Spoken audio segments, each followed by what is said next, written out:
जय तल सद्गुरु प्रो महाराज को जय। गुरुर्ब्रह्मा गुरुर्विष्णु गुरुर्देवो महेश्वरः गुरु साक्षात् परब्रह्म तस्मै श्री गुरवे नमः। श्री दक्षिणामूर्ति समारंभां श्री शिवरामदीक्षितमध्यमां श्री बुरहानार्य पर्यन्तं वंदे श्री सत्ययाख्य गुरु परंपरां।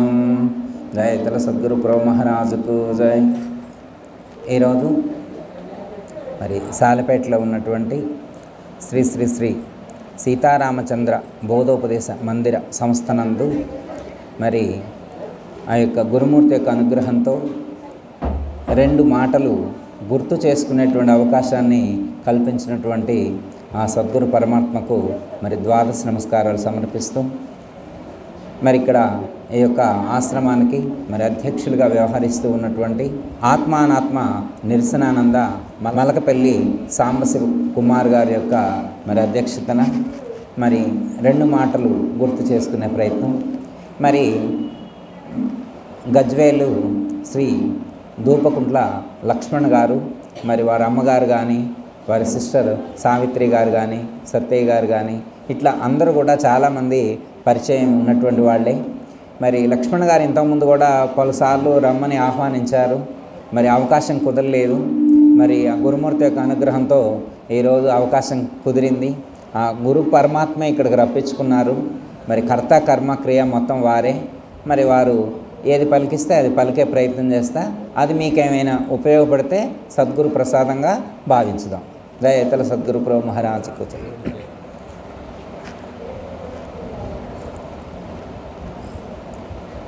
లోకంలో ఒక వ్యక్తి తరించాలి అంటే ఒక డిసిప్లిన్ అనేటువంటిది కావాలి, ఒక శిక్షణ, ఒక సిస్టమేటిక్గా మనం ఒక అంశాన్ని కానీ లేకపోతే ఒక విషయాన్ని కానీ మనం అనుభవానికి తీసుకొని ఆచరించినప్పుడు మాత్రమే మనం ఆ లక్ష్యాన్ని చేరుకునేటువంటి అవకాశం అనేటువంటిది ఉంటుంది। నేను ఇక్కడికి వచ్చిన తర్వాత గురువుగారు మాట చెప్పారు, ఈ శ్రీ శ్రీ శ్రీ సీతారామచంద్ర పరిపూర్ణ బోధోపదేశ మందిర సంస్థనందు మా గురువుగారు 3 విషయాలు మాకు సూచించారు అని చెప్పారు। ఆ 3 విషయాలు ఏంటంటే, 1 అనుష్ఠానం, 2 ఆచరణ, 3 విచారణ।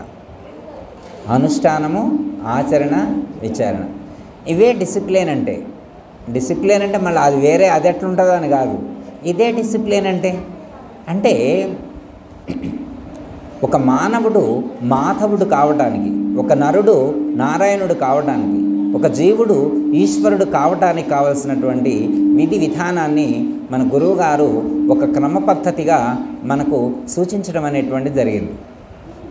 ఎందుకంటే ఇది కూడా ఆ గురువుగారు ఆచరించి అనుభూతి చెందిన తర్వాతనే సాధకులకు సూచించారు। ఎందుకంటే ఇప్పుడున్న కాలం చాలా ప్రమాదకరమైనటువంటిది। ఎందుకంటే కలియుగంలో మనిషి విషయ లోలుడు కావడానికి, విషయ సుఖాలకు మగ్నుడు కావడానికి ఎక్కువ సమయం పట్టదు। ఎందుకంటే పూర్వకాలంలో మన వాళ్ళకున్నంత నిగ్రహ శక్తి ఇప్పటి కాలంలో లేదు, పూర్వకాలంలో ఉన్నంత ఇప్పటి కాలంలో తక్కువ ఉంది। ఇప్పుడు సపోజ్ ఉదాహరణకి మన తాతల జనరేషన్ చూసుకోండి, మన ఫాదర్స్ జనరేషన్ చూసుకోండి, మన జనరేషన్ చూసుకోండి, మన పిల్లల జనరేషన్ చూడండి, మన మనవాళ్ళ జనరేషన్కి ఎంత డిఫరెన్స్ ఉంటుంది అంటే వాళ్ళ లైఫ్ స్టైల్లో కానీ వాళ్ళ యొక్క జీవన విధానంలో కానీ చెప్పితే వినే విషయంలో కానీ ఎంత డిఫరెన్స్ ఉంటుంది। వెనకటి రోజుల్లో మనం ఎట్లా జీవించేవాళ్ళం, అసలు తల్లిదండ్రులకి ఎదురు మాట చెప్పే పరిస్థితి ఉండేదా, ఎంత అడ్జస్ట్ అయ్యి మనం జీవించేటువంటి వాళ్ళం। ఇప్పుడు పిల్లలు అలా ఉన్నారా? మన కాన్సెప్ట్ ఏంటంటే మనం పడ్డ కష్టం మన పిల్లలు పడొద్దు, మనం కష్టపడ్డాము, ఆ కష్టం మన పిల్లలకు లేకుండా ఉండేట్లు చేయాలనే ఉద్దేశంతో మనం కష్టపడి రూపాయి పొదుపు చేసి దాచి పెడతాం। దేనికి? వాళ్ళు కష్టపడకుండా ఉండాలని, వాళ్ళు కష్టపడకుండా ఉండండి। అయితే ఓకే, బాగానే ఉంది, మనం దాచిపెట్టి ఇవ్వచ్చు, అయితే వాళ్ళు దాన్ని ఎంతవరకు సద్వినియోగం చేసుకోగలుగుతున్నారు అనే దాని మీదనే ఆధారపడి ఉంటుంది। అర్థమైందమ్మా? సపోజ్ ఉదాహరణకి వాడు సినిమాకి వెళ్ళాలంటే 1000 రూపాయలు ఊరికనే ఖర్చు పెడతారు, హైదరాబాద్ సిటీలో సినిమా పోయేస్తే 1000 రూపాయలు అనమాట, వాడికి అది తేలిక అనమాట. అదే అక్కడ పక్కనే దేవాలయంలో అన్నదానం జరుగుతుందంటే 100 రూపాయలు కూడా ఇడు. అంటే అందరని కాదు, మీరంటే భక్తులు కాబట్టి మీ పిల్లలు అందరూ ఇస్తారు కండి, లోకం అట్లుందని చెబుతున్నా. మీ గురించి మీ పిల్లల గురించి కాదమ్మా, లోకం అలా ఉందని చెబుతున్నాను అనమాట. మీ పిల్లలందరూ మహాభక్తులేనాయి, అందులో ఏమాత్రం సందేహం ఉంటుంది. మిమ్మల్ని చూసి నేర్చుకుంటారు కదా, మీరు గురువుగారిని చూసి నేర్చుకున్నారు, మిమ్మల్ని చూసి మీ పిల్లలు నేర్చుకుంటారు. ఇంక అందులో ఆలోచించేది ఏముంది? ఆచరణ ప్రధానమైనటువంటిది. రెండోది విచారణ. అంటే ఆచరణ ఎప్పుడు కుదురుద్ది అంటే ఎవరైతే అనుష్ఠానం చేస్తారో.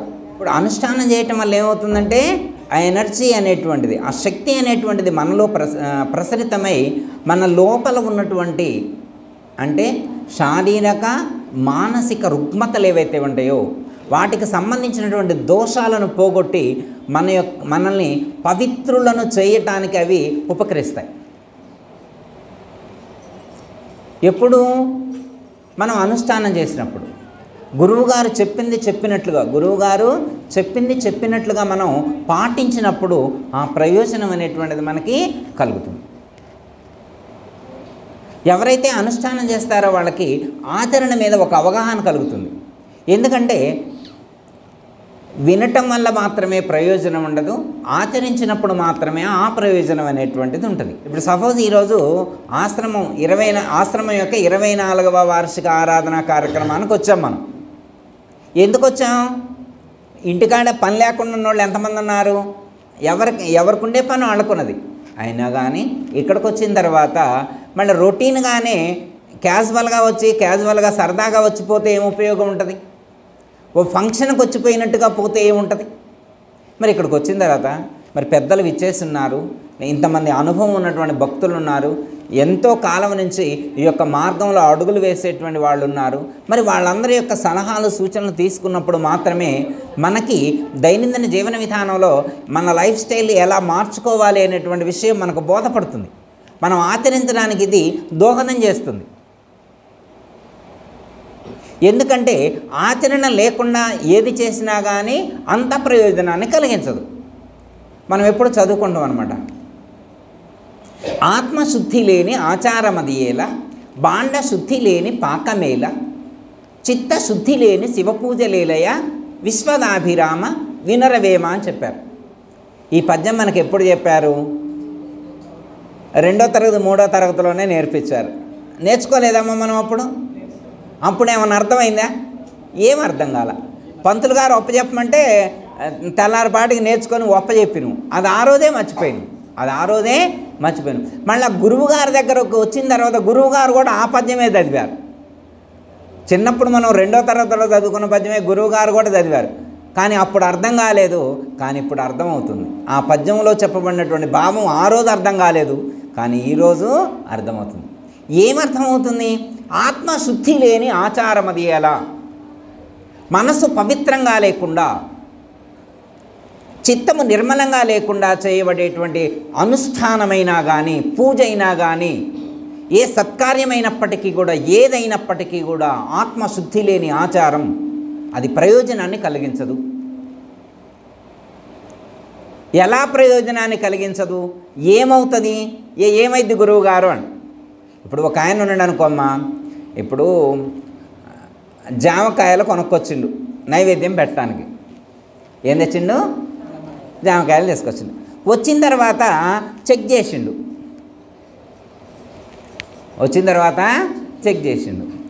రెండింటికి నల్ల మచ్చలు ఉన్నాయి.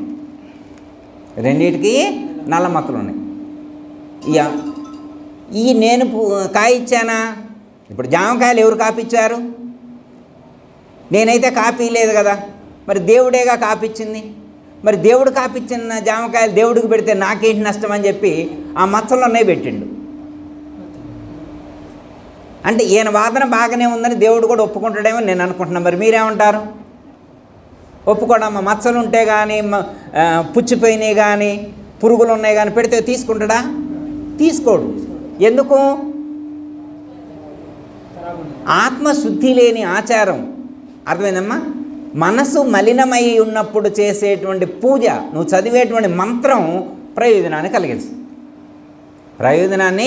కలిగించు. వాళ్ళ అత్తగారు గట్టిగా మందలిచ్చింది ఆ రోజు. వాళ్ళ అత్తగారు గట్టిగా మందలిచ్చింది. ఎవరి బాగు కోసం? వాళ్ళ అమ్మ అరిస్తే ఏం పట్టించుకోవాలా? పెళ్ళైన తర్వాత 32 సార్లు వాళ్ళ అమ్మ తిట్టింది, ఏం పట్టించుకోవాలా? వాళ్ళ అమ్మ అంటే ఏం పట్టించుకోవాలా? వాళ్ళ అత్తగారు 2 మాటలు అన్నందుకే ఇక అన్నం మానేసింది. అంటే తల్లిని చూసినట్టు అత్తగారిని చూడగలరా? ఎంతమంది చూడగలుగుతారు? అర్థమైందమ్మా? అంటే ఇప్పుడు గురువుగారు చెప్పిన మంత్రం ఉంది కదా, అత్తగారికి మోకాలు నొప్పి రావాలని మంత్రం చదవడం మొదలుపెట్టింది. నన్ను తిట్టిద్దా? అసలు నన్ను తిట్టిద్దా? నేనేంది, నా ఎడ్యుకేషన్ ఏంటి, నా లెవెల్ ఏంటి, నా ఫ్రెండ్ సర్కిల్ ఏంటి, ఈ ముసలామ మూల కూర్చోకుండా నన్ను అంటదా? అసలు ఈసారి ఫంక్షన్కి రాకుండా చేస్తాను. నేను మంత్రం చదువుతా, మా గురువుగారు చెప్పిన మంత్రం చదువుతా అంటే ఇప్పుడు మంత్రం చదివితే, గురువుగారు చెప్పిన మంత్రం చదివితే కాలు పని చేయదు కదా? పని చేస్తా? పని చేయదా? అంటే గురువుగారు చెప్పిన మంత్రం అత్తగారు మీద పని చేస్తా? పని చేయదా? పని చేస్తా? గురువుగారు చెప్పే మంత్రం అత్తగారికో శత్రువుల మీద, వాళ్ళ మీద కాదు, బాక్యంగా ఉన్నటువంటి శత్రువుల మీద కాదు నీ పోరాటం చేయాల్సింది. దాన్ని రోజు చేస్తూనే ఉంటుంది. దానికోసం నువ్వు పెద్ద కష్టం గురువుగారి దగ్గర రావడం ఎందుకు? దానికోసం అమ్మ చిన్నప్పటి నుంచి చేసేది అదేగా, బయట కనబడే శత్రువుల మీదనేగా. గురువుగారి దగ్గరకు రాంగంలోనే ఫస్ట్ గురువుగారు నీ శత్రువులు ఎవరో వాళ్ళ లిస్ట్ రాసిమ్మనంట. నీ శత్రువులు ఎవరో లిస్ట్ రానండి. 8 పేపర్లు నింపిందంట. పుట్టిన కాడి నుంచి ఇప్పటి వరకు ఉన్న శత్రువుల పేర్లన్నీ రాస్తే 8 పేజీలు నింపిందంట. అప్పుడు గురువుగారు నవ్వుకున్నానంట, మరి నువ్వేమి తరిస్తావు తల్లి, ఇంతమంది శత్రువులు బయట ఉంటే అని. అప్పుడు గురువుగారు చెప్పాడు, ఇంతమంది శత్రువులు కాదు, ఇంతకు డబల్ ట్రిపుల్ నీకు కొన్ని వందల మంది శత్రువులు తయారు కావడానికి కారణం వ్యవస్థల వాళ్ళు కాదు, బయట ఉన్నోళ్ళు కాదు.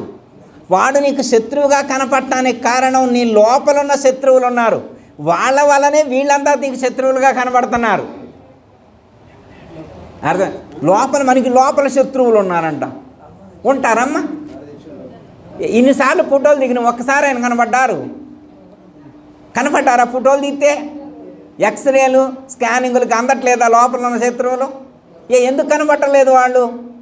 వాళ్ళు బయటికి కనబడేవాళ్ళు కాదు.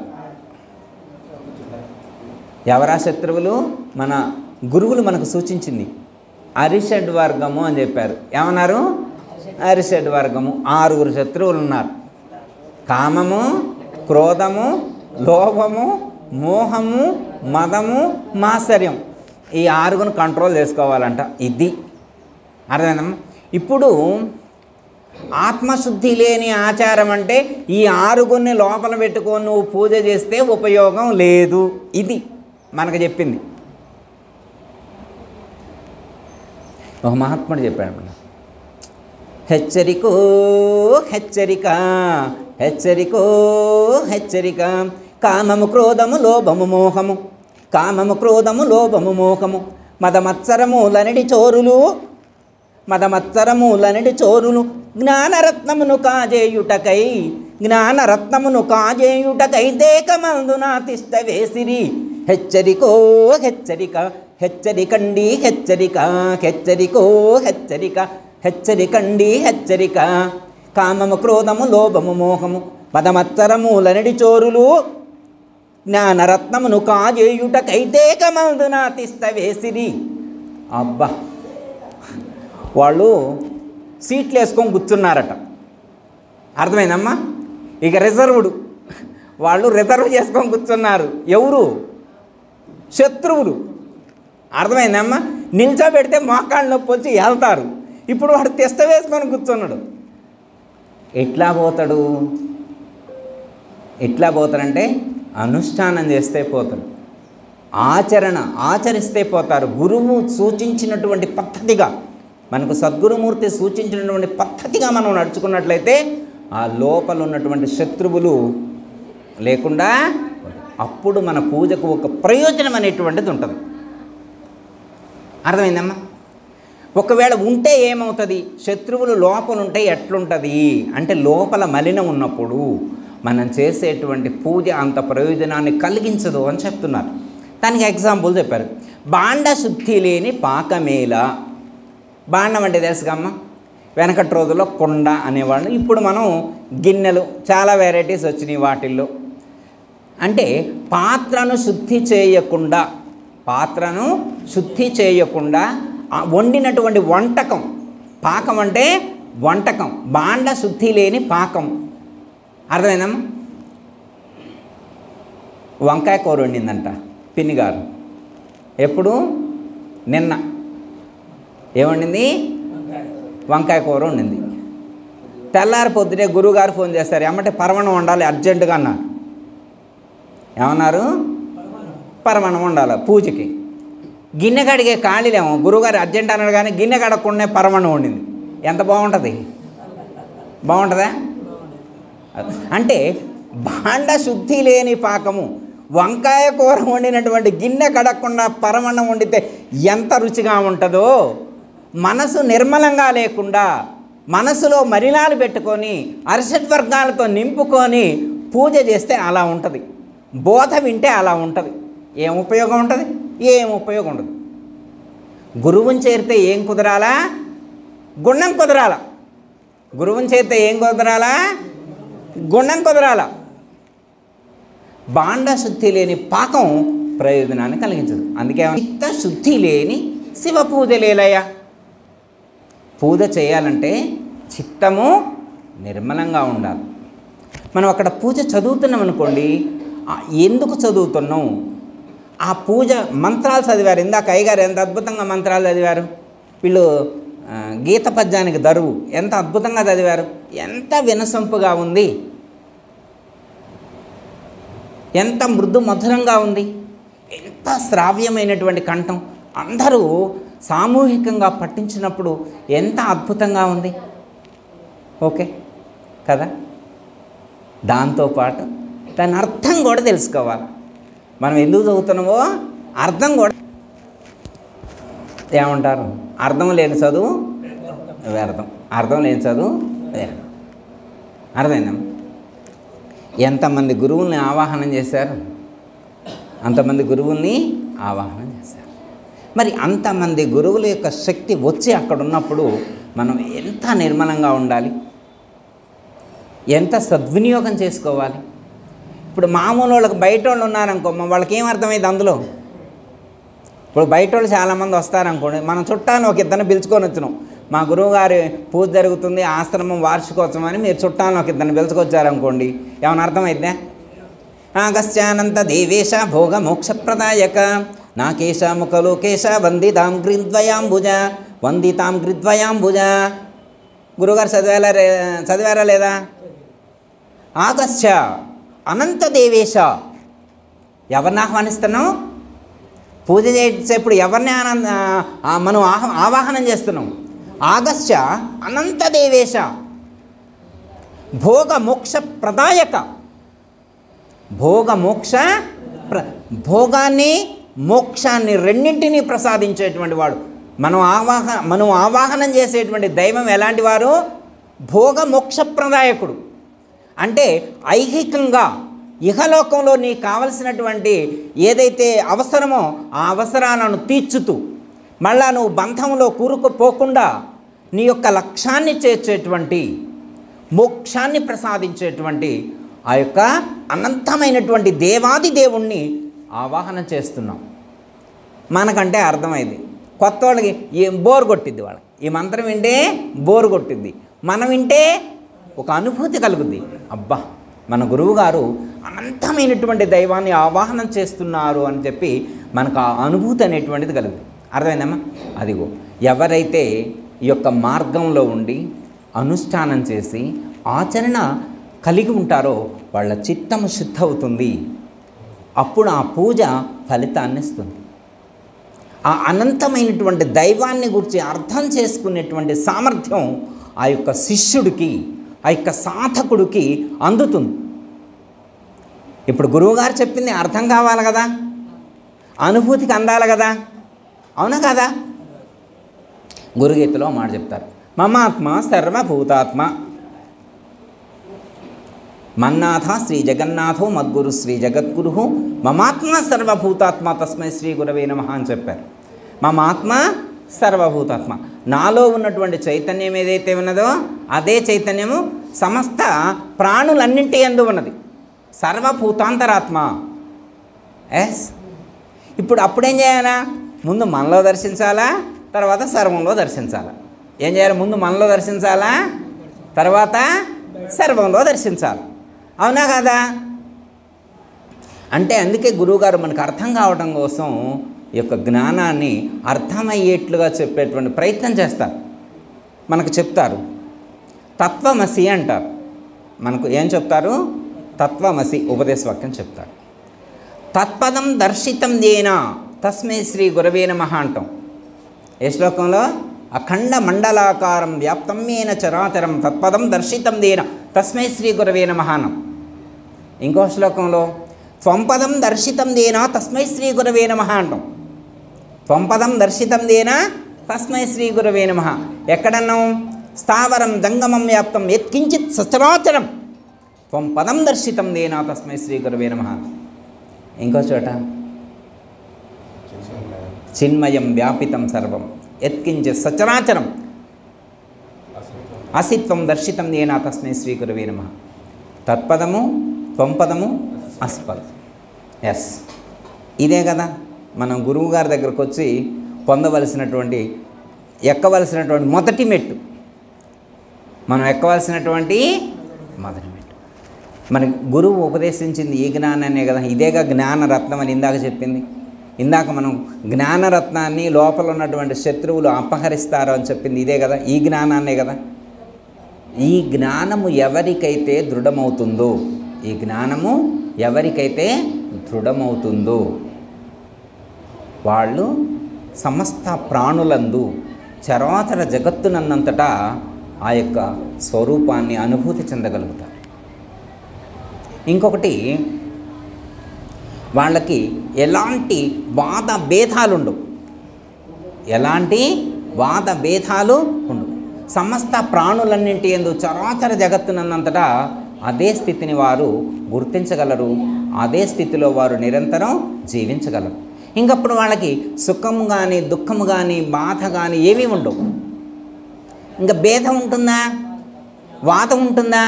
వాదం ఉండదు, భేదం ఉండదు. ఇదే విషయాన్ని భగవద్గీతలో కూడా శ్రీకృష్ణ పరమాత్మ చెప్తారు. మీకు వినే ఉంటారు, మళ్ళీ ఒకసారి గుర్తు చేస్తా ఇదే విషయాన్ని. మత్తః పరతరం నాణ్యత్ కించిదస్తి ధనంజయ.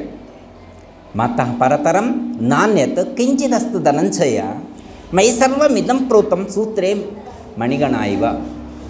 మై సర్వమిదం, అర్థమైందమ్మా?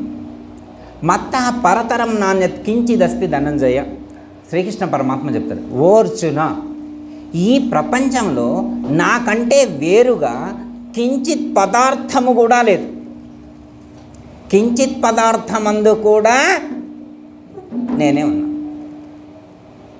కించిత్ పదార్థమనందు కూడా నేనే.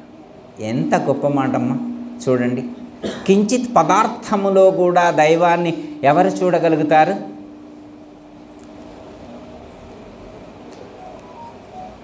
ఒక చోట గోపూజ చేస్తున్నారు. ఏ పూజ? గోపూజ చేస్తున్నారు. గోవుకు పూజ చేస్తున్నారు. అంతలోకి అది ఆ గోవు పేడను విసర్జించింది. ఎమ్మటే దూరం దూరం దూరం జరిగారు. గోవులో దైవాన్ని చూశాడు, సమస్త దేవతా స్వరూపం అన్నారు. మరి ఆ గోవులో నుంచే కదా అది వచ్చింది. మరి దీంట్లో చూడగలడా? దీంట్లో కూడా ఆ భావాన్ని చూడగలడా? ఎంతమంది చూడగలుగుతారు? భగవద్గీతలో శ్రీకృష్ణ పరమాత్మ ఈ జ్ఞానం కలిగించటం కోసం ఒక శ్లోకం చెప్తారు. మీరు వినే ఉంటారు, గురువుగారు చెప్పే ఉంటారు, కానీ జస్ట్ వారు చెప్పింది మళ్ళీ గుర్తు చేస్తున్నా. విద్యా వినయ సంపన్నే బ్రాహ్మణే గవిహస్తిని శునిచైవ స్వపాకే చ పండితాః సమదర్శినః. ఎవరి గురించి చెప్తున్నారు? పండితులైనటువంటి వాళ్ళు. పండితులు అంటే ఎప్పుడైనా చూసారమ్మా పండితుల్ని? ఒక ఆయన పండితులు అనడంలో వెంబటే ఫోన్ తీసి గూగుల్లో కొడుతున్నాడు పండిట్ అంటే ఎవరని. పండితులు అంటే ఏమంటే గూగుల్లో సరే. పండితులు అంటే ఎవరు? పండ అంటే వివేకం కలిగినటువంటి వారు. వివేకం అంటే ఏంటి? మన గురువుగారు సాధన చతుష్టయ సంపత్తిలో మొదటి సాధన పూర్తి చేసినటువంటి వారు. నిత్య అనిత్య వస్తు వివేకం కలిగినటువంటి వారు. ఏది నిత్యము ఏది అనిత్యమో తెలుసుకున్నటువంటి వాళ్ళే వివేకం. వాళ్ళే వివేకవంతులు, వాళ్ళే పండిట్స్. ఇప్పుడు ఇందాక తత్వమసి వాక్యంలో చెప్పినటువంటి వారు కానీ, అంటే మమాత్మ సర్వభూతాత్మలో చెప్పినటువంటి ఆ స్థితిని పొందినటువంటి వీళ్ళందరినీ ఏమంటారు? వివేకవంతులు అంటారు. వాళ్ళు ఎలా ఉంటారు అనే దానికి భగవద్గీతలో శ్రీకృష్ణ పరమాత్మ ఒక చిన్న ఎక్స్పెరిమెంట్ లాగా చెప్పారనమాట. ఏంటంటే ఒక డయాస్ క్రియేట్ చేశారు. అంటే ఒక డయాస్ ఏర్పాటు చేస్తారు, ఒక వేదిక ఏర్పాటు చేసి ఆ వేదిక మీద ఫస్ట్ ఒక పండిట్ని నిల్చోబెట్టారు. సరే, లోక భాషలో చెప్పుకోవాలంటే ఒక బ్రాహ్మణుని నిల్చోబెట్టారు. విద్యా వినయ సంపన్నే బ్రాహ్మణే గవిహస్తిని. అర్థమైందా? ఫస్ట్ ఎవరు నిల్చోబెట్టారు? బ్రాహ్మణుడిని నిల్చోబెట్టారు. ఓకే. తర్వాత ఆవుని నిల్చోబెట్టారు. తర్వాత కుక్కని నిల్చోబెట్టారు. తర్వాత ఏనుగుని నిల్చోబెట్టారు. తర్వాత ఆ కుక్క మాంసాన్ని వండుకొని తినేటువంటి ఒక చండాలుడిని నిల్చోబెట్టారు. అంటే ప్రపంచం మొత్తాన్ని అక్కడే క్రియేట్ చేసి చూపెట్టారు. ఇటువైపు ఏమున్నారు? బ్రాహ్మణుడు ఉన్నాడు. ఇటువైపు చండాలుడు, కుక్క మాంసం వండుకో తినేవాళ్ళని ఏమంటారు? అప్పుడు లాంగ్వేజ్ మన ఇప్పుడు ఏమంటున్నారో నాకు తెలియదు కానీ అప్పట్లో చండాలుడు అన్నారు. అర్థమైందమ్మా? ఇప్పుడు కొన్ని దేశాల్లో కుక్కలే కాదు ఏలికలు పిల్లులు అన్నీ తింటున్నారంట. మరి మనకి సంబంధం లేని విషయంలో కానీ అది అర్థమైందమ్మా? ఒకవైపు బ్రాహ్మణుడు ఉన్నాడు, ఒకవైపు చండాలుడు ఉన్నాడు, మధ్యలో ఆవు ఉంది, కుక్క ఉంది, ఏనుగు ఉంది. ఈ అన్నిటినీ సమానంగా చూడాలన్నారు.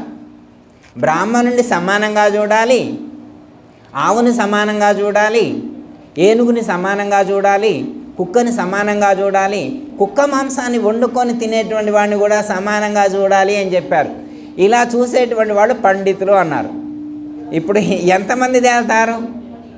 అలా చూసేవాళ్ళు ఎంతమంది తేల్తారు? మనమంటే ఈ జ్ఞానంలో ఉన్నాం కాబట్టి మనం అందరం 100% సక్సెస్ అవుతాం. అర్థమైందా? ఇందులో ఎవరికి దండం పెట్టమన్నా పెట్టగలుగుతాం మనం అని నేను అనుకుంటున్నా.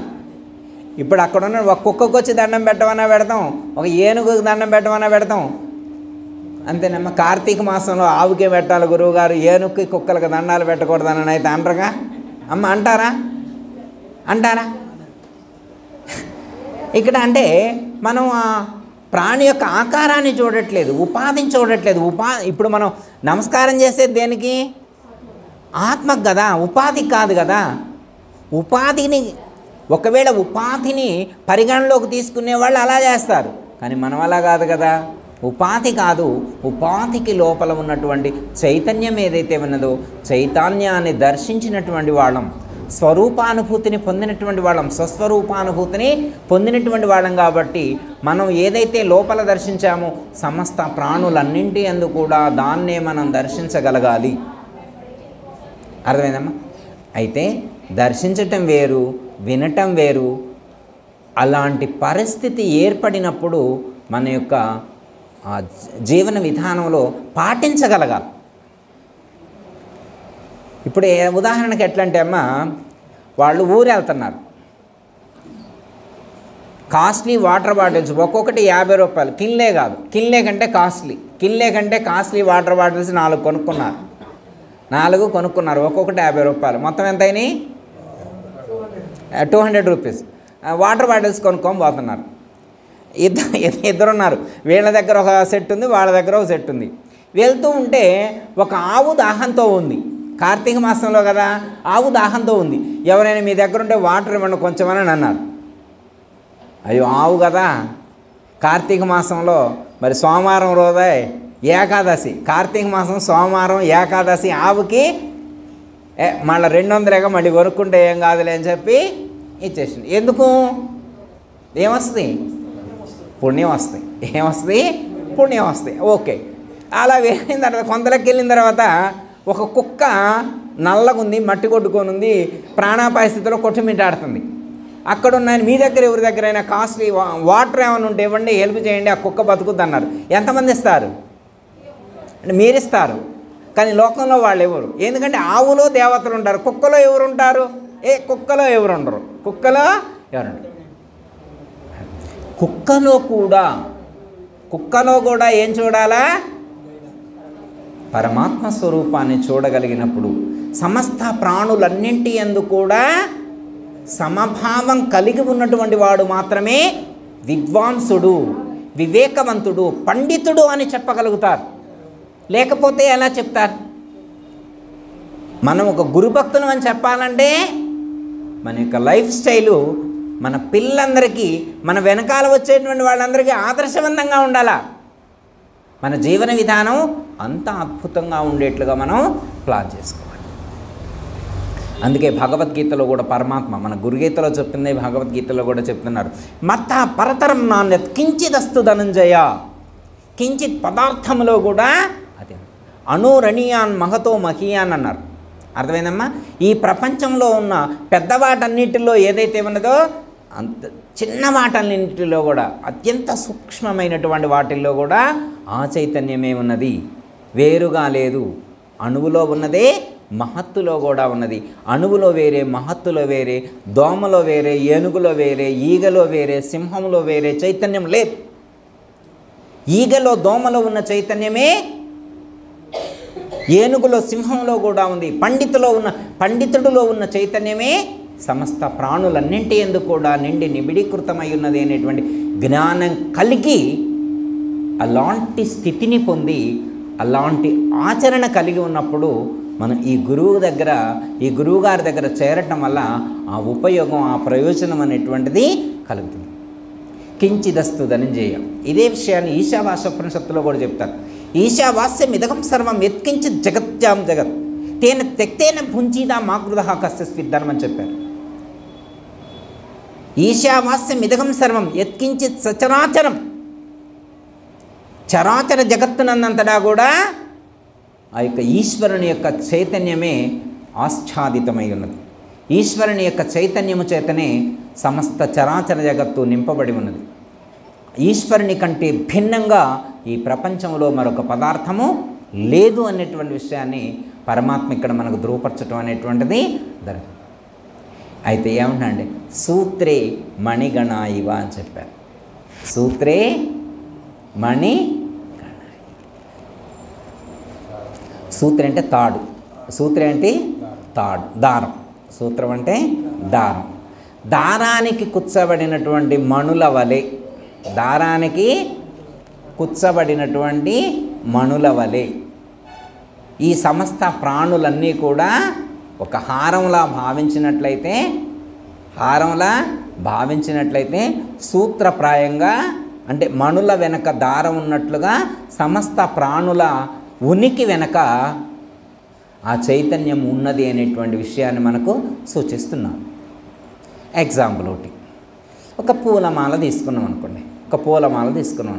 ఆ పూలమాల ఎలా కట్టారు అంటే ఒకే రకం పూలతో కట్ల. బంతి పువ్వు పెట్టారు, చామంతి పువ్వు పెట్టారు, గులాబీ పువ్వు పెట్టారు, మల్లె పువ్వు పెట్టారు, విరజాజి పెట్టారు, సంపెంగ పెట్టారు. ఇలా అనేక రకమైనటువంటి పూలతో ఒక మాల తయారు చేశారు. ఇప్పుడు మనకేం కనపడుతున్నాయి? పూల మాల కనపడుతుంది కానీ అవి మాలలా ఉండడానికి ఆధారమైనటువంటి దారం కనపడుతుందా? దారం మనకంటే అర్థమైంది. మనం చిన్నప్పటి నుంచి పూలమాలలు గురువుగారు వచ్చినప్పుడల్లా పూలదండలు తీసుకొచ్చి మనకి వేస్తున్నాం కాబట్టి అర్థమైంది. మన చిన్న పిల్లవాళ్ళు ఇంట్లో ఉన్నోళ్ళు పిల్లవాళ్ళు ఉన్నారనుకోండి, పూలు ఎలా ఆగినాయి అనుకుంటారు. అప్పుడు వాడు వెళ్ళి పట్టుకొని చూస్తే వెనక దారాన్ని గుర్తించగలుగుతారు. ఆ పూలన్నీ ఒక మాలలా ఆధారభూతంగా ఉండటానికి, ఆ మాలలా ఉండటానికి ఆధారంగా ఉన్నది ఎవరు? ఓకే, ఇది అర్థమైంది. ఓకే, అలాగే ఈ ప్రపంచంలో ఉన్నటువంటి సమస్త ప్రాణుల యొక్క ఉనికి వెనక ఆధారభూతంగా ఉన్నటువంటి సూత్రముగా ఉన్నటువంటిది ఎవరు? పరమాత్మ. పరమాత్మను మనం చూడగలగాల. అర్థమైందమ్మా? ఇప్పుడు దండలో ఉన్నటువంటి ప్రతి పువ్వు వెనక కూడా ఏముంటుంది? దానమే ఉంటుంది. ఇప్పుడు బంతి పువ్వు కాడ ఉన్నటువంటి దానమే మల్లె పువ్వు కాడ ఉంటుంది, మల్లె పువ్వు కాడ ఉన్న దానమే చామంతి పువ్వు కాడ కూడా ఉంటుంది. ఒక పువ్వు కాడ ఉంటాం, ఒక పువ్వు కాడ లేకపోవటం ఉంటుందా? దారం లేకుండా ఒక పువ్వు ఉత్తగా ఇట్లా పెట్టినాం అనుకోండి, ఆగుద్దా అది? దారం లేకుండా పెట్టిన పువ్వు పడిపోయింది. దారం యొక్క ఆధారం లేకుండా పెట్టబడినటువంటి పువ్వు పడిపోయింది. అందులో విలువైన పువ్వు అని లేదు, విలువ లేని పువ్వు అని లేదు. ఆ ప్రతి పువ్వు వెనక కూడా ఆధారభూతంగా దారం ఉంది.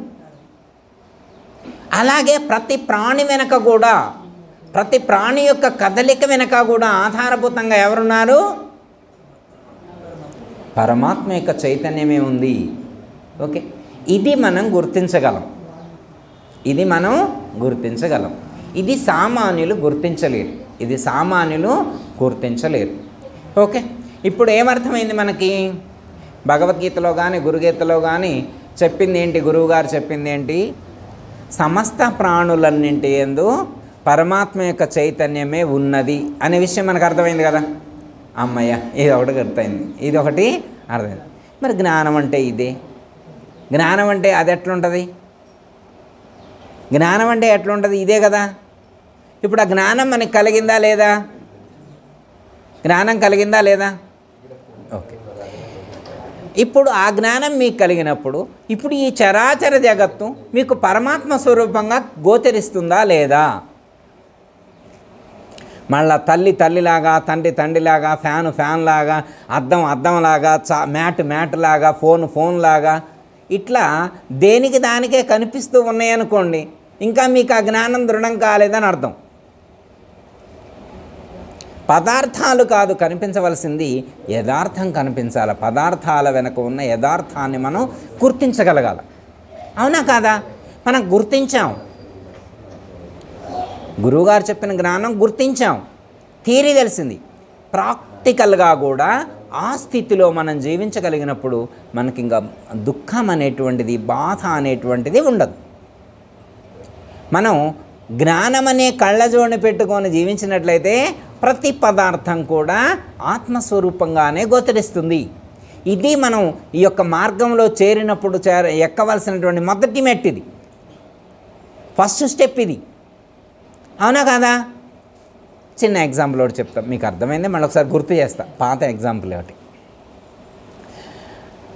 ఒక ఊర్లో ఒక రాజుగారికి జబ్బు వచ్చింది. రాజుగారికి జబ్బు వచ్చింది. జబ్బు వస్తే ఒక డాక్టర్ని పిలిపించారు. ఆయన డాక్టర్ చూస్తాడు. చూసిన తర్వాత ఏమంటాడంటే, ఈయనకొచ్చిన జబ్బు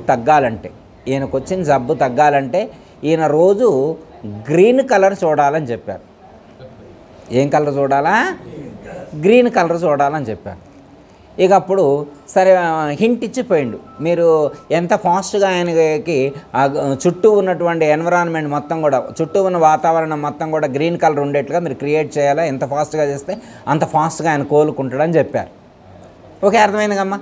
గ్రీన్ కలర్ చేయాలన్నారు. ఇక అప్పుడు పెయింటర్ని పిలిచారు. మరి గ్రీన్ కలర్ కావాలంటే ఏం చేయాలా? పెయింటర్ని పిలిపించారు.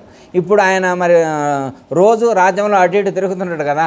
ఆ రాజ్యం ఎన్ని కిలోమీటర్ల విస్తీర్ణం ఉంది, ఆ ఊరిలో ఎన్ని గోడలు ఉన్నాయి, ఎన్ని ఇల్లులు ఉన్నాయి, ఇంటి లోపల ఇంటి బయట ఎక్కడెక్కడికి వెళ్తారో అంతవరకు కూడా మొత్తం గ్రీన్ కలర్ పెయింట్ వేస్తే ఎంత అవుద్దో ఎస్టిమేషన్ చెప్పమన్నారు. 2 కోట్లు చెప్పారు. ఆ రాజుగారు తిరిగేటువంటి ఏరియా మొత్తం కూడా గ్రీనరీ కావాలంటే 2 కోట్లు చెప్పారు. అమ్మ ఎట్లా అని 2 కోట్లు ఇప్పటికిప్పుడు మరి అంత బడ్జెట్లో, ఇప్పటి రోజుల్లో బడ్జెట్ కాదుగా అమ్మ. పూర్వకాలంలో 2 కోట్ల బడ్జెట్ అంటే అది మామూలు కాదనమాట. 2 కోట్ల వరహాలు కావాలంటే ఏడు నుంచి వస్తాయి అనుకున్నారు. తర్వాత తీరా ఆలోచించి సతమతం అవుతున్నటువంటి టైంలో అక్కడికి ఒక గురువు గారు వచ్చారు. ఇలాంటి గురువు గారు, ఎక్స్పర్ట్ అనుభవం ఉన్నటువంటి గురువు గారు వచ్చారు. ఏంటి నాయన అన్నారు పరిస్థితి. ఏంటి నాయన అంటే ఏమి లేదు నాయన, ఇలా పరిస్థితి, మాకు ఇలాంటి ప్రాబ్లం వచ్చింది. డాక్టర్ గారిని గ్రీన్ కలర్ చూడాలన్నారు. ఇప్పుడు పెయింటింగ్స్ వేస్తే అంత కష్టం, దానికి అంత రిస్క్ అవసరం లేదు, అంత పెట్టుబడి కూడా అవసరం లేదు, నా దగ్గరే ఉందని చెప్పి ఆ గురువుగారు బ్యాగ్లో నుంచి ఒక గ్రీన్ కలర్ స్పెట్స్ ఇచ్చారు. గ్రీన్ కలరు స్పెట్స్ ఇచ్చారు. ఇప్పుడు గ్రీన్ కలర్ కళ్ళజోడు పెట్టుకున్నాడు రాజుగారు. గ్రీన్ కలరు కళ్ళ. ఇప్పుడు ఏం కనబడుతుంది ఆయనకి? మరి గోడకు రంగు వేసారా, ఫ్యాన్కి రంగు వేసారా, మ్యాట్కి రంగు వేసారా, గ్రీన్ కలర్ షర్ట్లు వేసుకున్నారు, ఏది మారలా. ఏమన్నా మారిందా? బాక్యంగా ఏమన్నా మారిందా? ఏం మారలేదు. బాక్యంగా దేనికి పెయింట్ వేయలేదు, ఏది మారలేదు. కానీ ఏం కనపడుతుంది? అంతా గ్రీనరీయే కనపడుతుంది. ఎందుకు? అద్దాలు మార్చుకున్నాడు. దృష్టి మారితే చాలు. దృష్టి మారితే సృష్టిలో మొత్తం మార్పే. మనం ఏం మార్చుకోవాలా? దృక్కోణం మార్చుకోవాలి. మన దృష్టిని మార్చుకోవాలి, చూసే విధానాన్ని మార్చుకోవాలి. అర్థం? మనకి మన గురుమూర్తి ఇచ్చినటువంటి ఆ జ్ఞానం అనేటువంటి ఆ కళ్ళజోడు మనం ధరించినప్పుడు మొత్తం అలాగే కనిపిస్తుంది. దాన్ని చూడటం రావాలన్నారు, మీరు వినే ఉంటారు. ఇందు గలడందు లేడని సందేహం వలదు చక్రి సర్వోపగతుడు, ఎందెందు వెతికి చూచిన అందందే గలడు దానవాగ్రణిని వింటే అని చెప్పారు ప్రహ్లాదుడి పద్యం. ఇది మనకు వచ్చు, ఇది కూడా 3వ తరగతిలోనే నేర్చుకున్నాం. ఇందు గలడు అందు లేడు అనేటువంటి సందేహము వలదు చక్రి సర్వోపగతుడు, సర్వమునందు కూడా ఉపస్థితమై ఉన్నాడు, సర్వమునందు వ్యాపించి ఉన్నాడు. కానీ ఎందెందు వెదికి చూచినా, వెదికి చూడటం రావాలి మనకి. ఏం రావాలా? చూడటం. ఆ చూడటంలో షార్ప్నెస్ రావాలి, ఆ సూక్ష్మ ప్రజ్ఞ రావాలి మనకు. అందరు చూసినట్టే మనం కూడా చూసిన మనకి ఉపయోగం ఏముంటుందమ్మా? ఇప్పుడు మామూలు ఆయనకి భగవద్గీత ఇచ్చారు చదవమని, ఆయన చదువుతూ ఉంటే 11వ అధ్యాయం వచ్చింది. ఏం చదువుతున్నావు నాయన అన్నాడు. ఏం చదువుతున్నావు నాయన అంటే విశ్వరూప సందర్శన యోగం అన్నాడు. ఏం పేరు దాని పేరు? విశ్వరూప సందర్శన యోగం. పంతులు గారు వచ్చారు, గురువు గారు వచ్చారన్నమాట. ఏం చదువుతున్నానని విషయం ఎప్పుడైనా చూసిన ఆయన అన్నాడు. అదేంది గురువు గారు, నేను చూడకపోవటం ఏంటి, ఇది మొదలుపెట్టిన రోజు నేను ఫోటో తెచ్చిపెట్టా ఇంట్లోకి, చూడండి ఫోటో అని పిట్టుంది పెట్టిండు. ఏం చూపెట్టిండు? ఫోటో. అంటే ఆ చదివేవాడు దృష్టిలో ఆ పరిమితమైనటువంటి జ్ఞానం ఉన్నటువంటి వాడికి ఏ విశ్వరూప సందర్శన యోగం అంటే ఏమని అర్థమైంది? ఒకే అనేక తలకాయలుంటే, అనేక శిరస్సులు, అనేకమైనటువంటి హస్తాలు, చేతులు, అనేకమైనటువంటి శిరస్సులు, అనేకమైనటువంటి చేతులు ఒకే చోట ఉన్న ఒక మనిషికి ఉంటే ఆయనే దేవుడు అనుకున్నాడు. అదే అక్కడ చెప్పింది. నాయన నీకు అంతవరకే అర్థమైందని. ఒక్క నిమిషం, ఏమర్థమైంది ఆయనకి? మనం సినిమాల్లో చూపిస్తారు విశ్వరూప సందర్శన యోగం అంటే అది కనపడదు. గురువుగారు ఇక అంతేనా నాయన అన్నాడు. అదేంది అయ్య గారు మీకు అర్థం, మీకు తెలీదా? ఇప్పుడు మీరు చూడలేదా? కావాలంటే రండి చూపిస్తా అని చెప్పి వాళ్ళ ఇంట్లో కంప్యూటర్ ఉంటే కంప్యూటర్లో గూగుల్లో కొట్టి చూపాడు, విశ్వరూపం అని కొట్టిండు. విశ్వరూపం అని కొడితే ఇట్లాంటి బొమ్మలు చాలా కనబడ్డాయి. ఇదే గురువుగారు లోకం మొత్తం విశ్వరూపం అంటే ఇదే అనుకుంటున్నారు. ఓహో, అంటే ఇదేనా విశ్వరూపం అంటే? అతని పరిమితమైనటువంటి జ్ఞానానికి అదే సత్యం అనుకుంటున్నాడు. అదే కాదు. తర్వాత కొన్ని రోజులు గురువుగారి దగ్గర బోధ విన్న తర్వాత సాంఖ్య విచారణ మొత్తం అర్థమైన తర్వాత, బ్రహ్మాండ పంచీకరణ, పిండాండ పంచీకరణ మొత్తం అర్థమైన తర్వాత, బ్రహ్మాండం మొత్తాన్ని పిండాండంలో గురువుగారు దర్శింపజేసిన తర్వాత అసలు విశ్వరూప సందర్శన యోగం ఇప్పుడు అర్థమైంది. అప్పుడు మళ్ళీ గురువుగారు మళ్ళీ అడిగిండు, నాయన 11వ అధ్యాయం పేరేంటి అన్నాడు. విశ్వరూప సందర్శన. ఏదో ఆ ఇమేజ్ చేస్తారా ఆపో అన్నాడు. అది ఇమేజ్లో ఉండేది కాదే గురువుగారు అన్నాడు. ఇప్పుడు మారింది, ఆలోచన మారింది, దృష్టి మారింది, జ్ఞానం మారింది, అనుభూతికి అందాల. గురుమూర్తి చెప్పేటువంటి జ్ఞానం అనుభూతికి అందాల. ఏమిటి ఆ అనుభూతి? ఈ విశ్వమునందంతటా పరమాత్మ యొక్క స్వరూపాన్ని సందర్శింపచేసేటువంటి యోగం అది. అణువణువునందు కూడా ఆ తత్వాన్ని నువ్వు అనుభూతి చెందగలగాల. దేవుడు అంటే ఎక్కడ ఉన్నాడంటే తిరుపతిలో ఉన్నాడని చెబుతుండు ఒక ఆయన, ఇంకొక ఆయన సింహాచలం బాగుంటాడు, ఇంకొక ఆయన కాశీ బాగుంటాడు, ఇంకొక ఆయన మంగళగిరి బాగుంటాడు. ఇక ఎవరు ఇష్టం వచ్చినట్టు వాళ్ళు చెబుతున్నారు. ఆడికి పోవాలా? యాడికి పోవాలా? దైవాన్ని చూడాలంటే, దైవాన్ని చూడాలంటే యాడికి పోవాలా? యాడికి పోవక్కర్లేదా? అమ్మయ్య, యాడికి పోవక్కర్లేదు. ఎందుకు ఎక్కడికెందుకు పోవక్కర్లేదు? నీలోన వెలుపల ఘనదైవం ఉండెను. నీకు లోపల వెలుపల అంతటా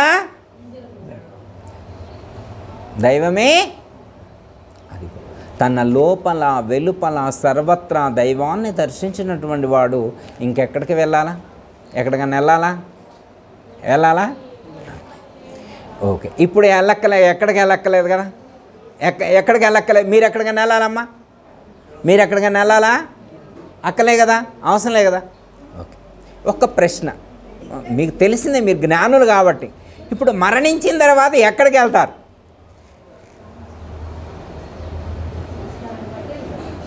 మీరు సామాన్యుడి గురించి నేను అంటలేదు, మీరు జ్ఞానులు కదా. మరణించిన తర్వాత మీరు ఎక్కడికి వెళ్ళరు, అంతటా మీరే ఉంటే ఇంకెక్కడికి వెళ్తారు? మీరు లేని స్థలం ఉంటేక వెళ్ళటానికి. ఏది పుట్టిందో అది గిట్టింది, మీకేం సంబంధం? మీరు ఎక్కడ లేరని ఎక్కడికి వెళ్తారు? తదేజతి తన్నైజతి తద్దూరే తద్వంతికే.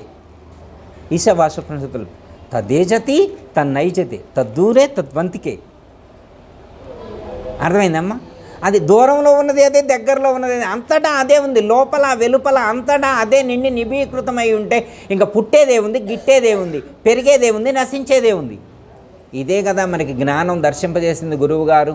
విశ్వరూప సందర్శన, విశ్వమందంతటా వ్యాపించి ఉన్నటువంటి చైతన్యం ఉందంటే ఇప్పుడు మనలో కూడా ఉందన్నాం కదా. ఉందన్నారా లేదా? మీరు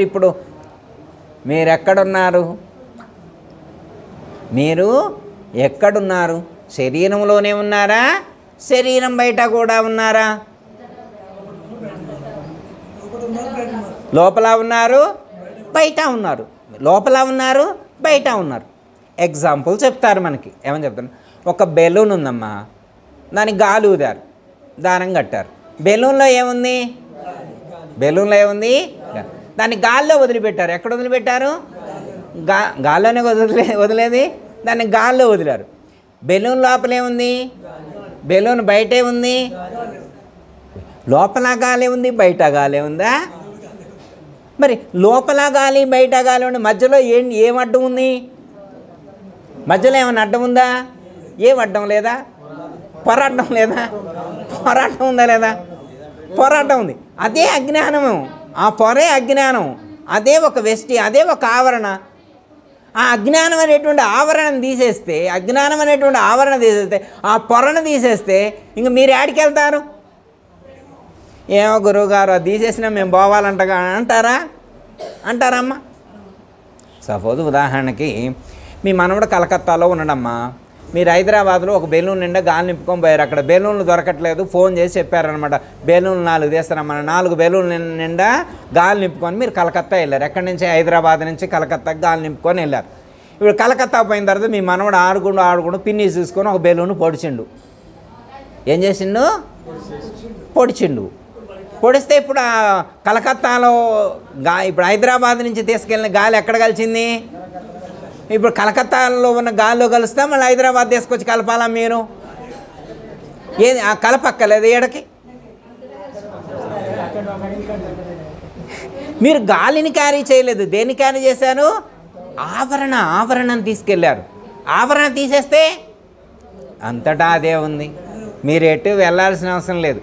మీరు ఇప్పుడు ఎటు వెళ్ళట్లేదు. ఇక చనిపోవటం అనేది ఉంది, ఇది పడిపోవటమేగా.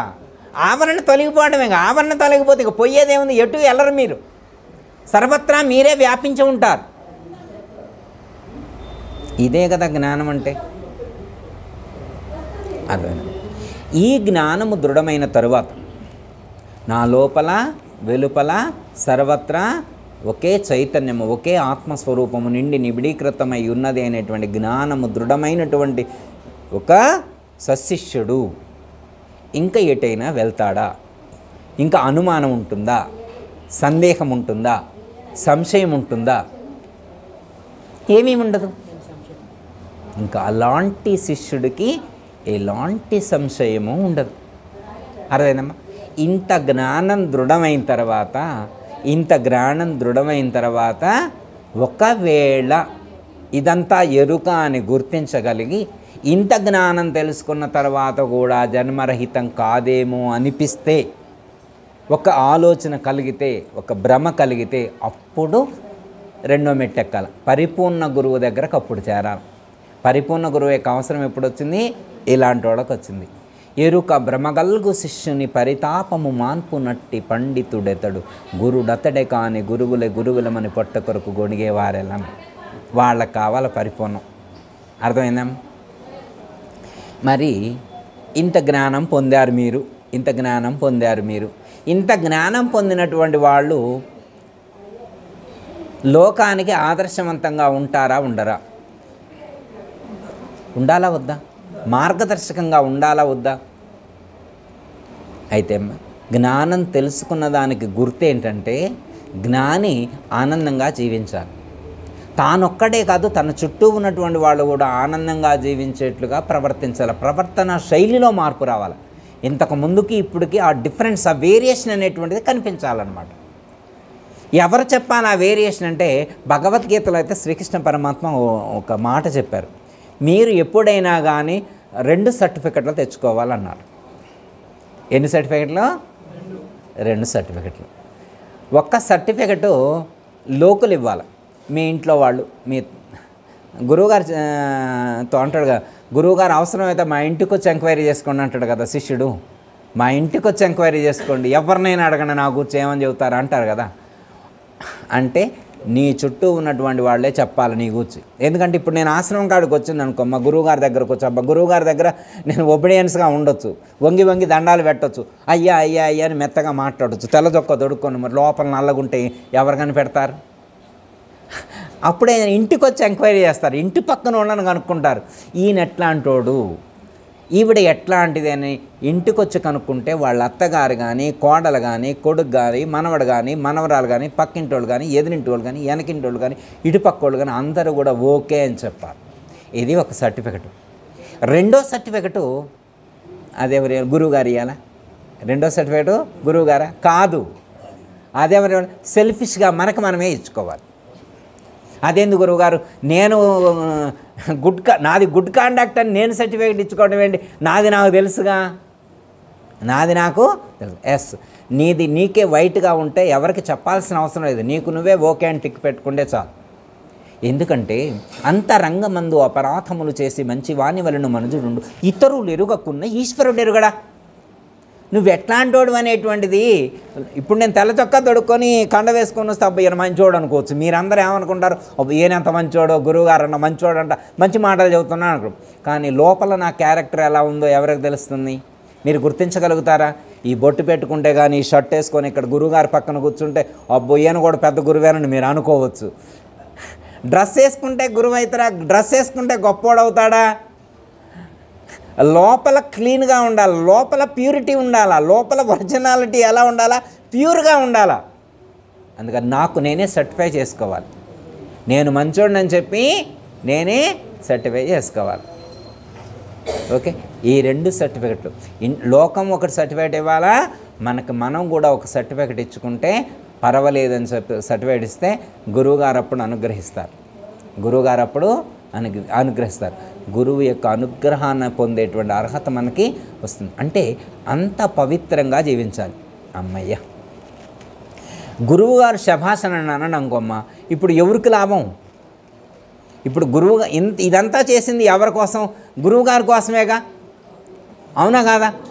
అసలు మనం ఆశ్రమం కాడికి వచ్చినప్పుడు ఈ లక్ష్మణ్ గారు అన్నాడు, నువ్వు ఎట్లాంటోడు అన్నాడు. ఇప్పుడు ఆయన కోసం నేను ఇదంతా ఇంత మారా, లేకపోతే అసలు నేను ఎందుకు ఇంత మారుతా? అసలు నేను ఇంత మారేవాడు. లక్ష్మణ్ గారు నువ్వు ఎట్లాంటోడు అని అన్నందుకు మారా, లేకపోతే నేను ఎందుకు మారుతా, నాకేం పని అని అయితే అనంగా మనం ఎవరిని ఉద్ధరించడం కోసం అమ్మా నాయన, నన్ను నేను శుద్ధి చేసుకోవడం కోసం. ఉద్ధరేది ఆత్మానం అవసేదయేత్, లోకాన్ని ఉద్ధరించడం కోసం కాదు. అమ్మో 24వ ఆశ్రమం వార్షికోత్సవం అంట, 24 సంవత్సరాలు వెళ్ళకపోతే ఏమంటారో వాట్సాప్లో మళ్ళీ మెసేజ్ పెడతారు, రాలేదని చెప్పి. అందుకోసం వచ్చా, లేకపోతే నేను వచ్చేదాన్ని కాదమ్మా. మా మనవరాలు ఇంటికాడే ఉంది, రేపు గుడికి తీసుకెళ్ళాలా, లేకపోతే అసలు వచ్చేదానే కాదు. ఎవరి కోసం వస్తున్నామమ్మా? ఎవరిని బాగు చేయడం కోసం వస్తున్నాం? మనల్ని మనమే బాగు చేసుకోవడం కోసం వస్తున్నాం. ఇది కదా తెలియాల్సింది మనకు తెలిసింది కాబట్టే మనం వచ్చినాం. ఇంకా చాలామంది తెలుసుకోలేదు కాబట్టే అక్కడక్కడ తిరుగుతున్నారు. చాలామంది ఈ విషయం తెలుసుకోలేదు కాబట్టే అక్కడక్కడ తిరుగుతున్నారు. మనం తెలుసుకున్నాం కాబట్టే ఇక్కడికి మనం వచ్చాం. ఓకే, ఈ జ్ఞానం మనకి దృఢమవ్వాలి. ఈ జ్ఞానం దృఢమైంది కాబట్టే మనం ఇక్కడికి వచ్చాం. ఇంత అంటే నేను ఏ చెప్పినా మీరు నవ్వుతూ వింటున్నారు, లేకపోతే మీరు వింటారమ్మా? అంత జ్ఞానం మీకు, నేను ఏ చెప్పినా మీరు అర్థం చేసుకునే జ్ఞానం ఉన్నటువంటి మహాజ్ఞానులు మీరు, అవునా కదా? అయితే అమ్మా, అన్నిటిలో ఆత్మను చూడాలంటే ఆచరణ కుదర. గురువుగారు ఇందాక ఏమన్నారు? ఆచరణ బాగుండాలన్నారు. ఏం బాగుండాలా? ఆచరణ బాగుండాలి. అన్నిట్లో ఆత్మే ఉందంట. అన్నిట్లో ఏముంది? నేను ఆత్మనేనే, అన్నిట్లో ఆత్మే ఉండే. ఒక రాజుగారికి ఆలోచన కలిగిందంట. ఒక రాజుగారు కూడా గురువుగారి దగ్గర, గురువుగారి దగ్గర ఉపదేశం, ఆయనకు ఆలోచన కలిగిందంట. అందరిలో ఆత్మే ఉంటే మరి ఈ రాణిగారినే ఎందుకు నేను పెళ్లి చేసుకోవాలి? ఏమే ఎందుకు? ఆ పని ఉంది, ఆమె కూడా ఆత్మే అయినప్పుడు మరి ఏమతో నాకేం పని అని ఆమెను కూడా చేసుకుంటా అని ఒక మెసేజ్ పెట్టిండు రాణిగారికి. అంత ఆత్మస్వరూపమే, నేను గురువుగారు చెప్పింది మాట తప్పను, అంత ఆత్మే అంటుండు. అమ్మ రాణిగారికి గుండెల్లో గుబుక్కు అంటుందన్నమాట. ఇంకో రాణి వస్తున్నది. మరి అంత ఆత్మే అన్నారుగా, నాలో ఆత్మ, నీలో ఆత్మ, అంత ఆత్మ అన్నారు. ఇప్పుడు రాణిగారు పోయి పని ఆమెలో కూడా ఆత్మ అన్నాడు. ఇక అప్పుడు ఎమ్మటే మరి రాణిగారు ఏం చేస్తారు? ఎవరు చెబితే ఏంటాడు ఆయన? ఈ లోకంలో ఎవరైనా చెబితే ఏంటాడు? ఇక ఆయనే రాజా. ఆయన ఒకళ్ళు చెబితే ఏంటాడా? గురువు చెప్పాల. ఎవరు చెబితే ఏంటాడో? గురువుగారు. ఎమ్మటే గురువు గారికి ఫోన్కు మెసేజ్ పెట్టింది, అయ్యా మీరు మొన్న చెప్పిన ఆత్మబోధ కొద్దిగా ఎదురు తిరిగింది, ఆయన కొంచెం ఎదురు తిరిగింది, నా కుటుంబం అస్తమయ్యే పరిస్థితి, మీరే కాపాడాలి తండ్రి అని చెప్పి మెసేజ్ పెట్టింది. అప్పుడు గురువు గారు వచ్చిండు హుట్టింది. మరి ఏం చేస్తారు? మరి భక్తులు బాధలో ఉంటే గురువు గారు ఇంక వేరే చూసుకుంటారమ్మా? గురువుగారు వచ్చేసారు. గురువుగారు వచ్చేసిన తర్వాత ఏంటమ్మా అన్నారు. ఇది గురువుగారు ప్రాబ్లం ఇలా ఉందండి. ఏం కాదులేమ్మా, నేను గురువుకి శిష్యుడి యొక్క గుణం ఎలా కుదిరించాలో తెలుసు, వాళ్ళ పట్టు తెలుసు అనమాట. గురువుగారికి తెలియదు, కీలెరిగి వాత పెడతారంటారు. మీకు తెలుసుకమ్మా? కీలెరిగి వాత పెడతారు. ఎవరు పెట్టాలి? అది గురువుగారు పెట్టాలన్నమాట. శిష్యుడు కీలేంటో గురువుగారి దగ్గర ఉంటుంది అనమాట. అందుకని గురువుగారు కలిపెట్టిండు నాయన. అయితే ఒక డిన్నర్ ఏర్పాటు చేశారు, నైటు డిన్నర్ ఏర్పాటు చేశారన్నమాట. అయితే ఆ రాజుగారికి స్పెషల్ డిన్నరు పక్కన ప్రిపేర్ చేసి ఉంచారనమాట. గురువుగారు ఇటు పక్క, రాజుగారు అటు పక్క కూర్చున్నారు. కూర్చున్న తర్వాత రాజుగారు రండి అన్నారు, కూర్చున్నారు. గురువుగారికి నమస్కారం చేశారు, కూర్చున్నారు. గురువుగారి ప్లేట్లో మొత్తం పెట్టారు, తినేయని పెట్టారు. కానీ ఆయన రాజుగారి ప్లేట్లో తౌడు, కొబ్బరి చెక్క, కుడితి ఇవి పెట్టారనమాట. ఇట్లాంటివి పెట్టారనమాట. పెట్టిన తర్వాత, నాయన నువ్వు మహాజ్ఞానివి, అన్నిటిలో ఆత్మను చూడగలుగుతున్నావు, ఆ కొబ్బరి చెక్కలో ఆత్మను చూడగలుగుతూ, ఆ తౌడులో ఆత్మను చూడగలుగుతూ, కొడితిని అమృతంగా సేవించగలుగుతూ, ఆ పేడను కూడా అమృత పదార్థంగా సేవించగలిగినటువంటి ఆత్మజ్ఞానివి నువ్వు నాయన, నువ్వు మహాత్ముడివి. అందుకని నీకు ఈ రోజు నుంచి జీవించి ఉన్నంతకాలం ఇలాంటి పదార్థాలని ఆత్మస్వరూపంగా భావించి స్వీకరిస్తావని చెప్పి నేను అనుగ్రహిస్తున్నాను నాయన అన్నాడు. మీకు తెలుసు ఆయన ఆత్మజ్ఞాని కాబట్టి ఈ రోజు నుంచి అలాగే స్వీకరిస్తాడని నేను అనుకుంటున్నా. మీరు స్వీకరించరా? రాజుగారు స్వీకరించడు.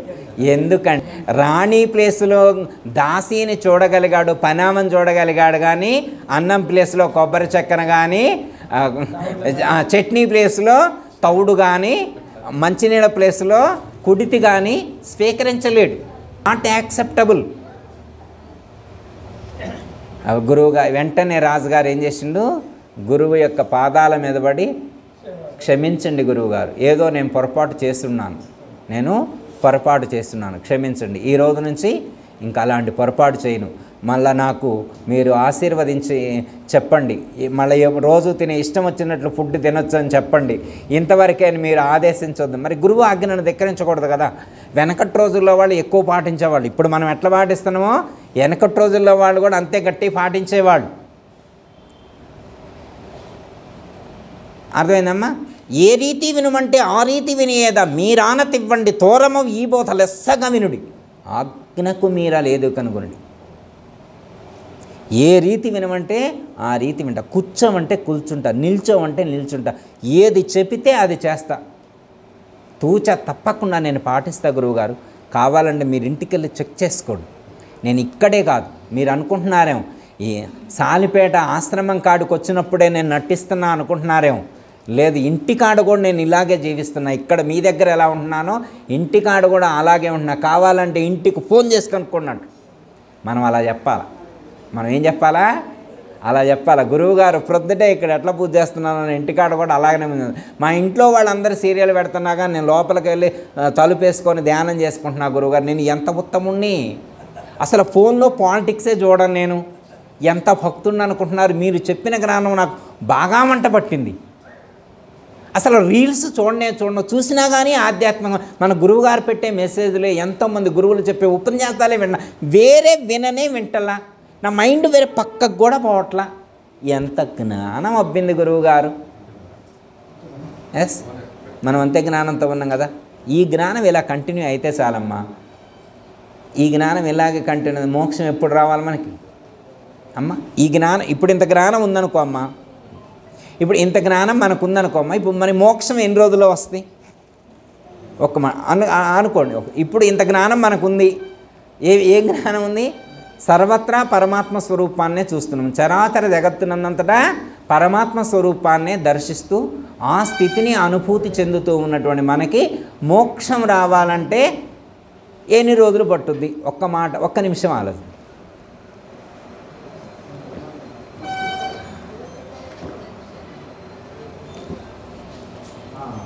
దాదాపు ఈ 2-3 నెలలు పట్టదమ్మా. ఇంత జ్ఞానం కలిగిన తర్వాత మోక్షం రావాలంటే 2-3 నెలలు, 108 రోజులు పట్టిద్ది అంటారుగా.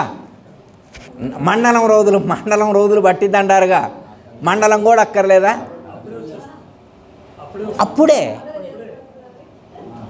అప్పుడే సూర్యుడు ఉదయించగానే చీకటిపోయినట్లుగా, సూర్యుడు ఉదయించగానే ఎన్ని గంటలు పట్టిద్దమ్మా?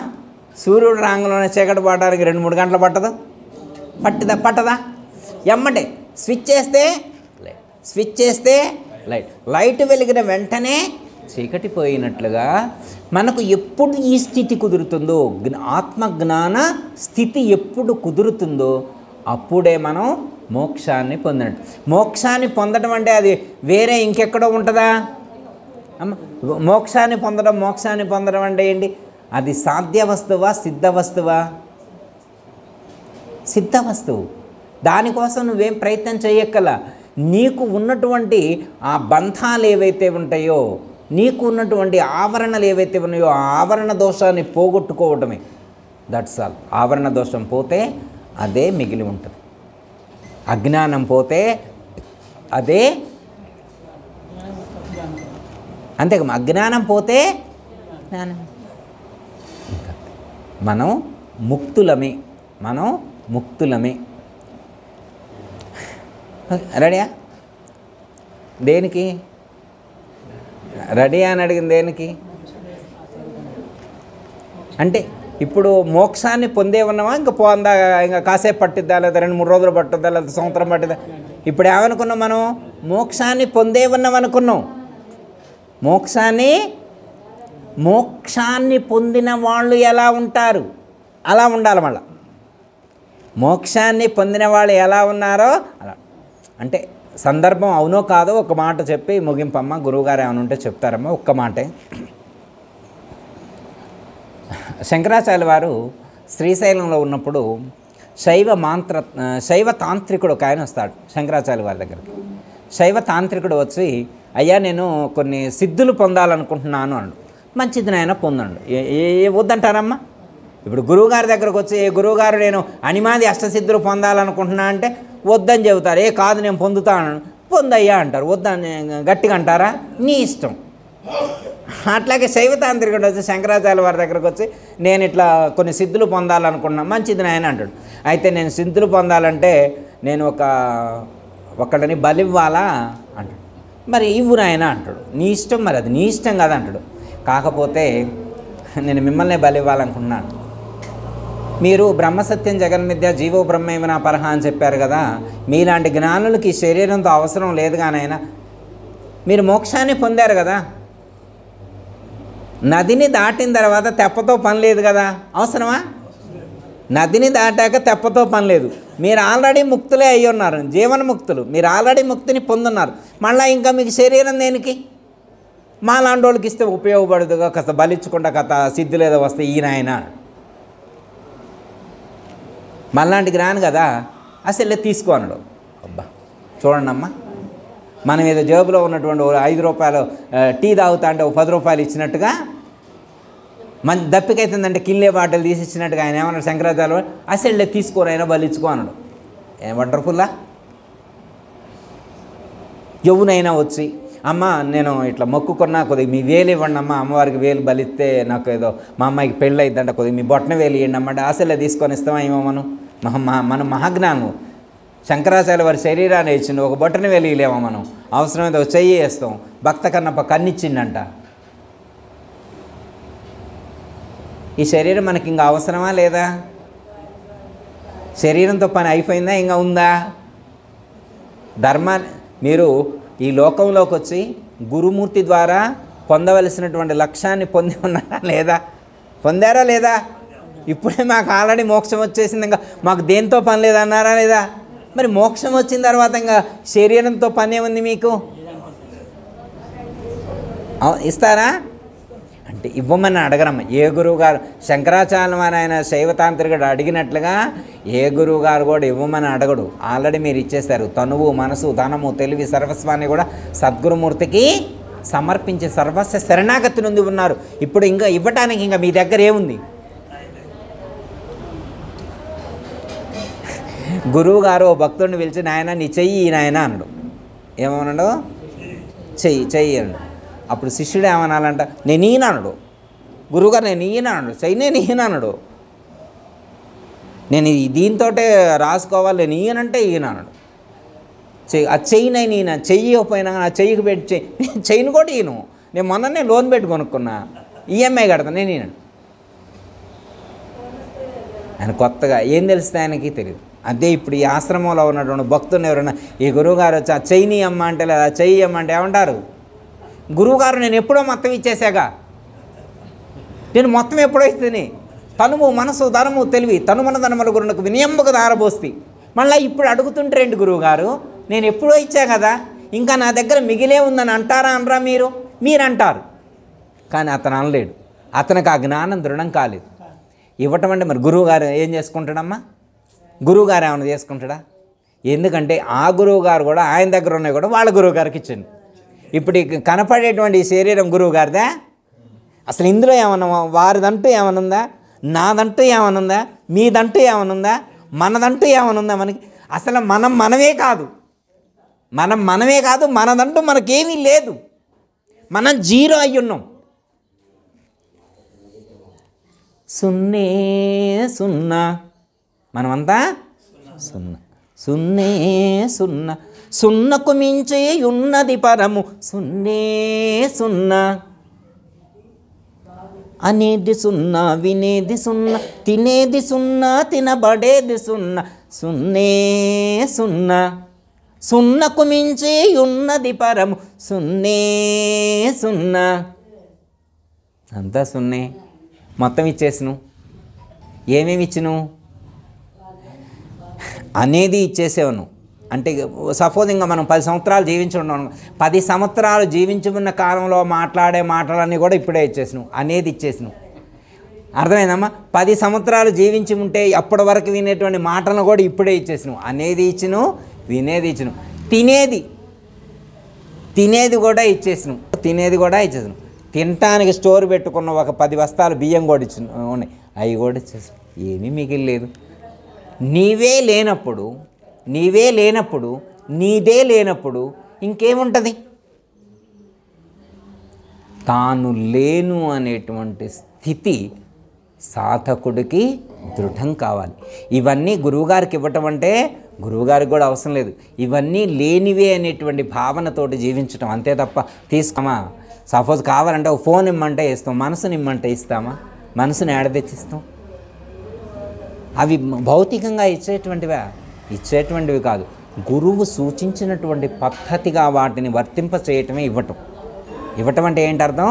మనకు గురువుగారు ఎలా జీవించాలని నిర్దేశించారో ఆ పద్ధతిగా మనం కర్తృత్వ రహితంగా జీవిస్తే చాలు. కర్తృత్వం లేకుండా కర్తృత్వ రహితంగా మనం కర్మాచరణ చేస్తే చాలు, మనం ఖచ్చితంగా ఆ స్థితిని పొంది ఉన్నట్లే. మనం అలాంటి స్థితిని పొంది ఉన్నాము, అందులో ఏమాత్రం కూడా సందేహం లేదు. ఓకే అమ్మ. ఒకవేళ ఎవరైనా ఎక్కడైనా అటో ఇటుగా ఉంటే మార్చుకునే ప్రయత్నం చేద్దాం, మనల్ని మనం మార్చుకునే ప్రయత్నం చేద్దాం, ఆ స్థితిని పొందేటువంటి ప్రయత్నం చేద్దాం. ఓకే, దానికి ఏం కావాలి? మనకి ఆ సద్గురుమూర్తి యొక్క అనుగ్రహ కృపా కటాక్షాలు కావాలి.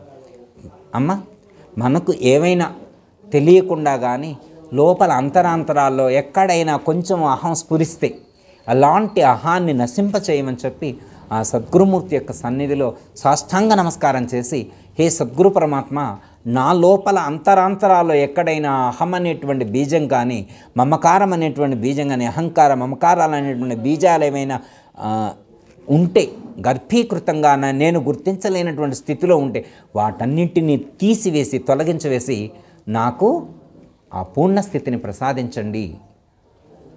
నేను లేను అనేటువంటి ఆ దృఢత్వాన్ని నాకు దృఢమయ్యేట్టు చేయండి తండ్రి, దానికి మీ యొక్క అనుగ్రహం కావాలని చెప్పి ఆ యొక్క సద్గురుమూర్తి యొక్క సన్నిధిలో వారికి సాష్టాంగ నమస్కారం చేసి మనం ఇంటికి బయలుదేరేటువంటి ప్రయత్నం చేద్దాం.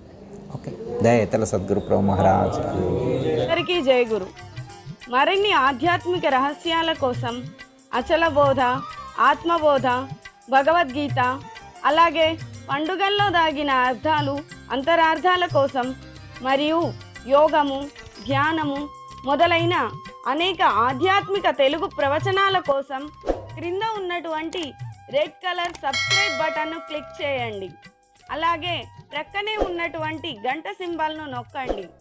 అలాగే ఈ వీడియో మీకు నచ్చినట్లయితే లైక్ చేయండి మరియు షేర్ చేయండి. జై గురు.